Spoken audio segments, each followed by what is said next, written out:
left, was that the first time you left, or had you left before, and how long did you stay gone? I had left 3 other times. The first 2 were about a week each. Mm-hmm. The last one the third one was for about a month.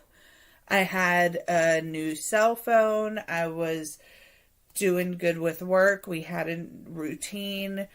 I went in on an agreement leasing a basement apartment with a family friend. It was going well, but I got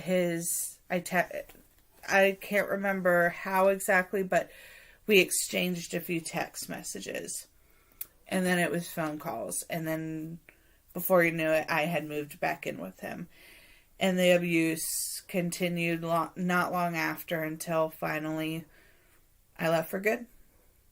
Nice. Now, you have a really amazing story too. And if you can just please walk us through some of like that whole first day, the leaving process as well. Right. So my planning process actually had started 8 months earlier. I was very rarely left alone with my baby. Always someone there. A nurse and a family member. Never just me. And so my process started with building trust with the family, so they would actually leave me alone with my baby long enough to do anything when the time came.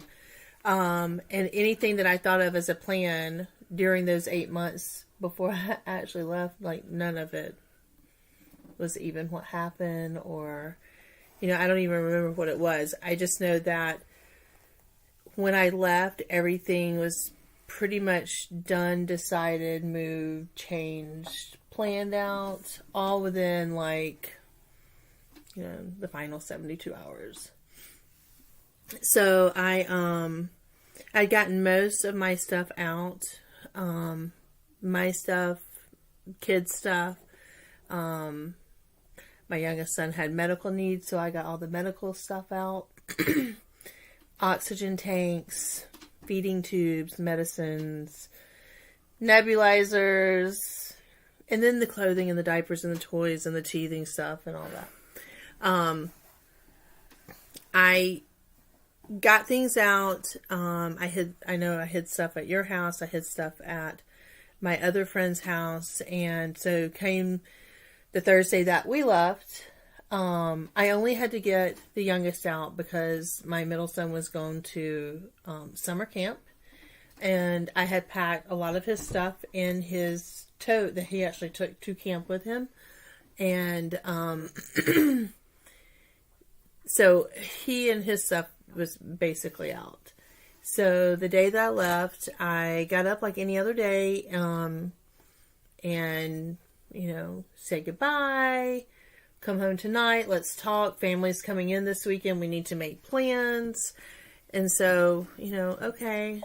And so I waited for him to leave, and then I went back, and I had walked through, probably half a dozen times, if not more, my steps through the house on when I walked in, what I would do when I was leaving. So I knew it was about 30 something steps. So I walked my steps, grabbed my pillow off the bed, unhooked the oxygen, scanned to make sure there was nothing of the babies that I had forgotten, and walked out with my baby, and had told the nurse that I had a friend that wanted to see him, and that wasn't a lie. It was absolutely true. She was sitting in the car waiting to see him as we left. So, I left within 10 minutes. He knew I was out of the house. And so I realized that I needed to get rid of my phone so he couldn't follow my locations. I felt like, he could find me with that. I didn't know if it was on. I'm not a very technology savvy person. So, I had checked into a few things behind the scenes. One was I knew that because we weren't married and that there were no court papers, that legally I could take my child, even though they did file an Amber Alert. It was null and void because I had every right to be with my child. The other was that the cell phone, I deleted all my messages, I deleted all my text messages, and I actually ran over it. So that if he could track it or if he could find me by that way, I had destroyed it so he couldn't follow it after that, I luckily had a track phone that had come to me a few months earlier, and I just put it up and saved it, made the minimal calls a month on it to keep it active. But that became my lifeline for communication with, counselors, with lawyers, with my family. And so I made it to your house. We threw everything in my car in about 10 minutes, and then picked up my other son from summer camp a day early. He informed me camp was not over with, and I had to let him know we were going on vacation.